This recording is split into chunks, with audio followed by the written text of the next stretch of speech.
and welcome to day 4 of our math learning this week.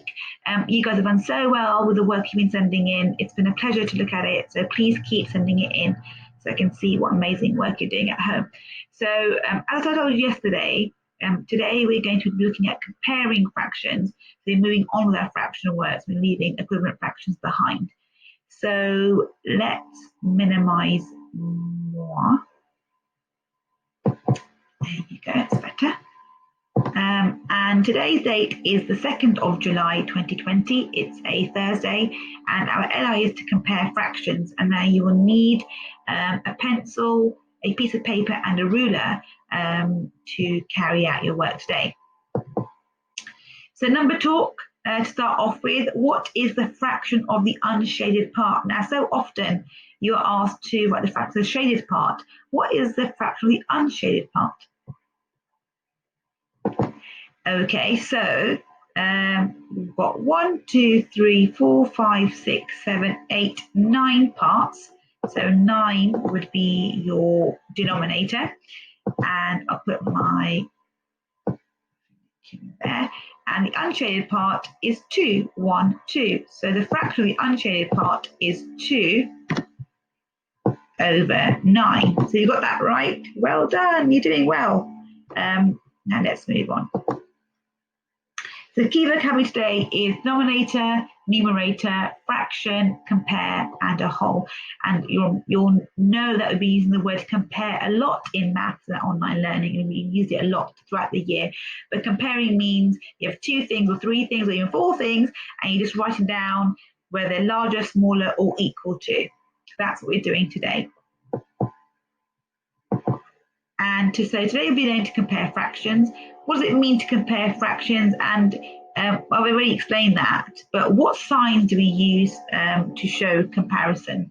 Just maybe write the signs down.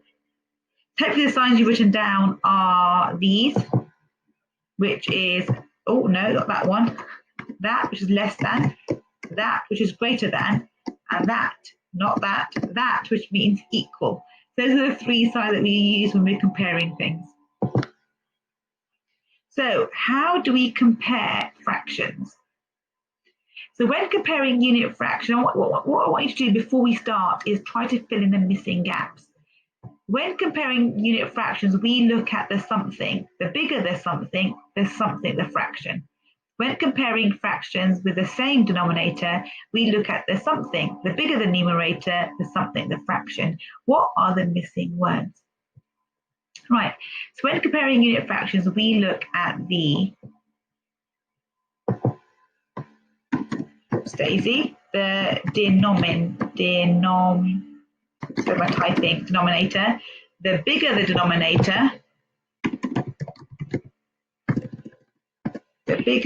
denominator, the smaller the fraction. Okay, because that, if you think about the denominator tells you how many parts the whole has been split into. So the more parts have been split into, the smaller that part would be. So when comparing a fraction of the same denominator, we look at the numerator. The bigger the numerator, the bigger the fraction. So hopefully you got that right. If you think about, if you have the same denominator, same size of parts, the more parts you have, the bigger that fraction is. Okay, good job.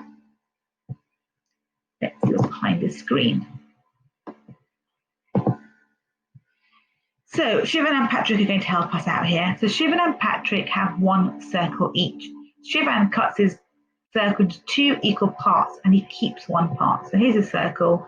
He's cut it into 2 parts, and he keeps his part.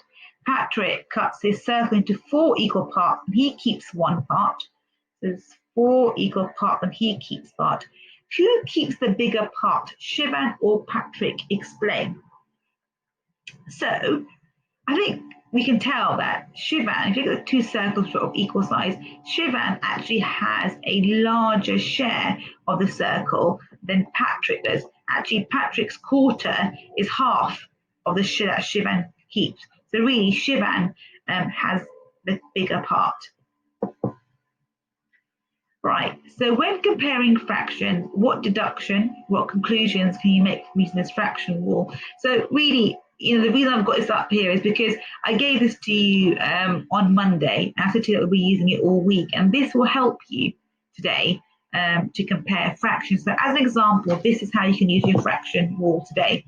So you make it a bit bigger so that you can see it clearly. Hopefully that's better. So if I said to you, what's bigger, 2/3 or 2/4? So you would go down to the third column.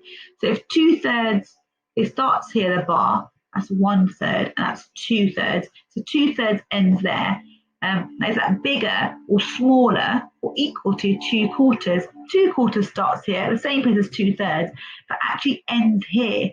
If you compare the two, you can see that actually 2/3 is bigger than 2/4. So this is how you can use your fraction rule to help you. So if you are stuck or just need an aid, and we all need aid, I need them too, just go to your fraction rule. So either if you've got the one printed off on Monday, use that, or you can come back to this page here when you're doing your task and just look at this just to help you. Okay, brilliant.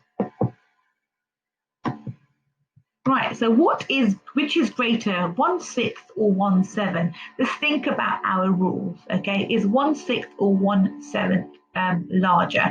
So let's see how we can work it out. Here we have a strip of paper, two strips of paper that are both the same size. This strip of paper is 1, 2, 3, 4, 5, 6, 7 parts, and this strip here is 1, 2, 3, 4, 5, 6 parts. So 1/6 on this.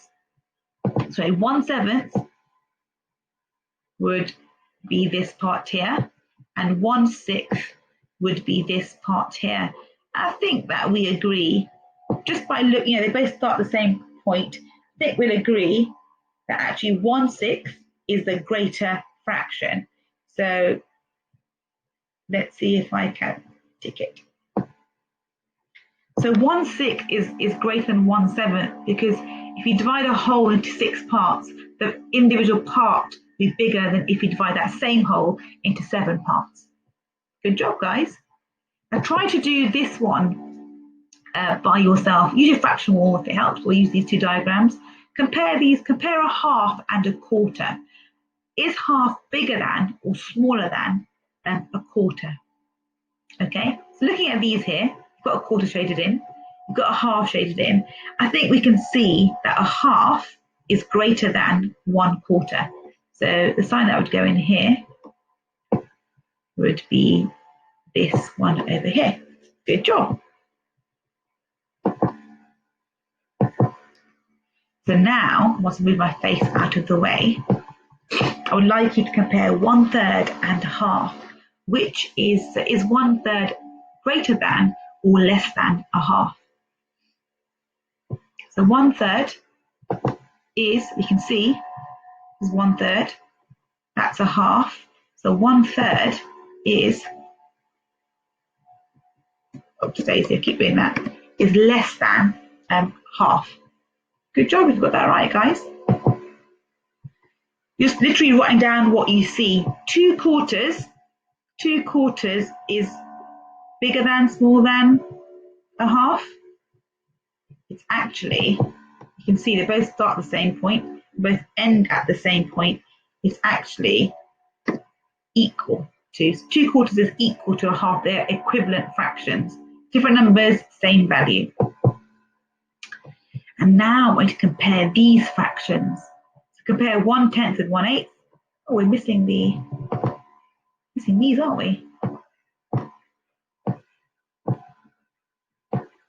And 1/8 and 1/6. So fill those in.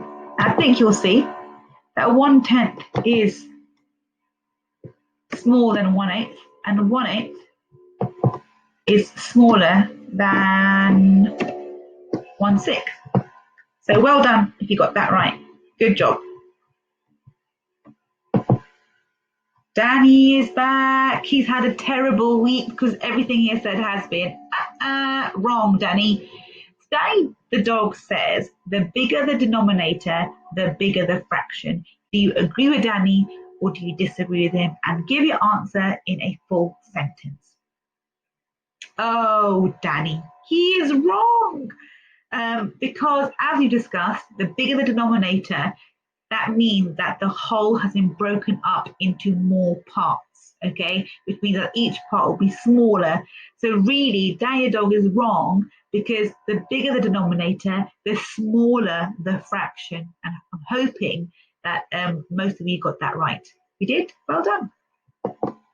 So now it is time to complete your tasks. Please don't forget to take a picture and email it to me at year3@grange.harrow.sch.uk. You will find your task on the Grange website under the online learning tab and under year 3, and your task will be entitled Math Task 0207 2020. And when you go into the task, you'll come up with this. So task 1 says use the fraction strips below and use the symbols, the comparison symbols, to compare the fractions. So these are just there to help you. Okay, you can perhaps write down what fraction each strip is showing you. And you have the fractions here, 1/5 and 1/4. You need to put in the comparison symbols in here. And after you've done the first 6, you've got 3 more challenging ones to do. Task 2, a young lady here, Sally. I know that 1/3 is larger than a half because 3 is bigger than 2. Do you agree with Sally and explain how you know? Is she right in what she says? Let me know. Remember to answer in a full sentence, please. And finally, task 3, which fraction can go in the missing box and how many can you find? So which fraction is greater than a half?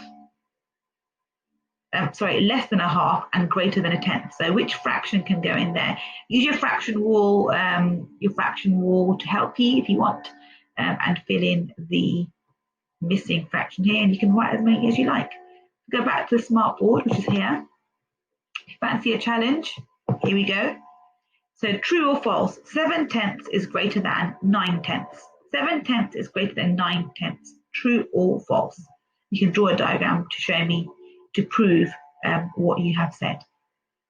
And that's it for today. So I will see you tomorrow for our final lesson for the week. Keep working hard, keep doing what you're doing. Your work's amazing, and it's great to see. Take care. Bye.